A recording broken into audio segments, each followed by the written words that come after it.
Hi there, and welcome to Storytime with Kay. Today we will read Flat Stanley and the Lost Treasure by Lori Haskins Houran and illustrated by Macky Pamintuan. This book was published by HarperCollins in 2016.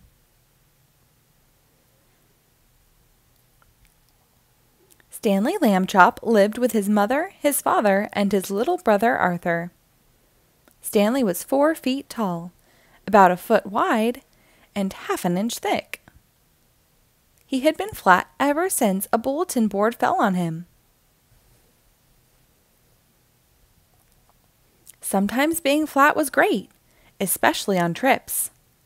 Stanley could fold himself up and get comfy anywhere.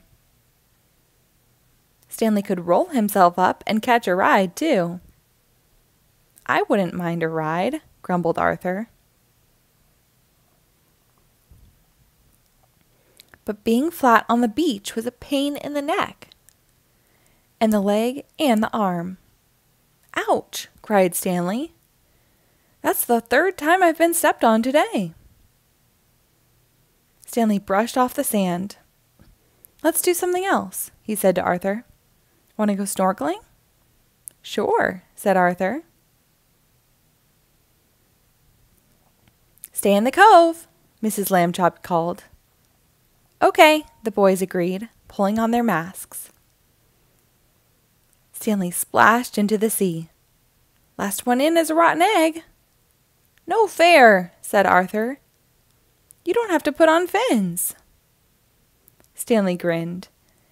"It's not my fault I have them built in."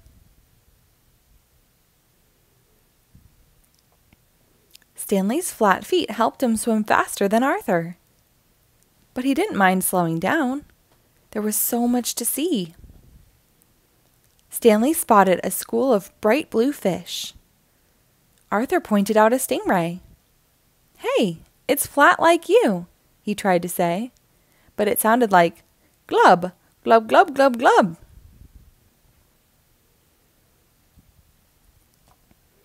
A small silver dolphin zipped past Stanley. It whirled around and swam back, so close he could almost touch it. Swish! The dolphin raced ahead again. It looked back at the boys as if it wanted them to come along. Stanley looked at Arthur. Arthur nodded eagerly. The boys kicked hard and followed the dolphin to the end of the cove. Below them, the ocean floor dipped. There, nestled on the bottom, lay an old ship. The dolphin dived down.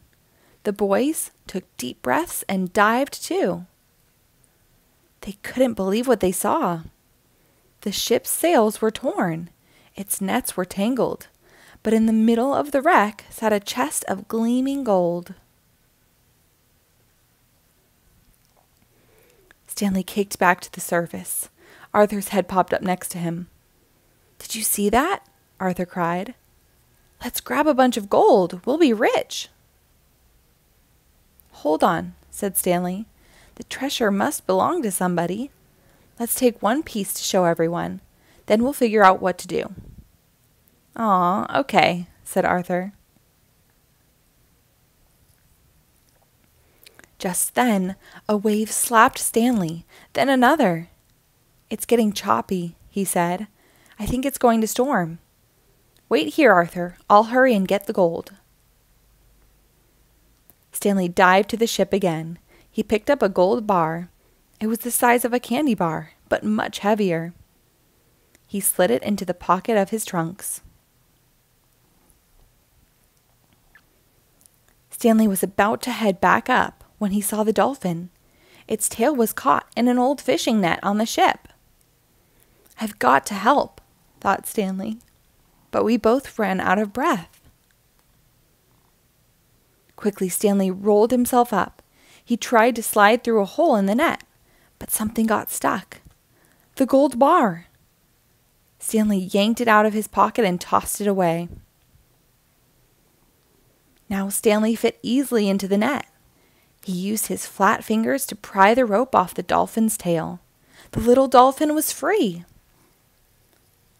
Seconds later, Stanley burst out of the water. He took a big gulp of fresh air. Beside him, the dolphin whistled. "You're welcome," said Stanley. "Stanley!" yelled Arthur. "Help!" The water wasn't just choppy now. The wind was whipping it into wild waves. "Jump on, Arthur," Stanley called. He threw himself on a wave like a surfboard. "Woohoo!" cried Arthur. The boys rode the waves all the way to shore. By morning, the storm had passed. Stanley and Arthur took their parents to see the shipwreck. "It was here, really," said Stanley. Mr. and Mrs. Lambchop peered into the water. The bottom of the cove was empty. No ship in sight, not a trace. "Perhaps the storm carried it away," said Mrs. Lambchop kindly. But Stanley could tell she was doubtful. "Too bad you didn't keep that gold," muttered Arthur. "Then we'd have proof." Stanley heard a whistle. "Hello there, dolphin," he called. The little dolphin whistled again. Then it flipped its nose. Something shiny flew through the air. Stanley reached out and caught it. Stanley smiled. Did someone say something about gold? The end. Thank you for reading along. Be sure to rate and follow us for new episodes posted daily.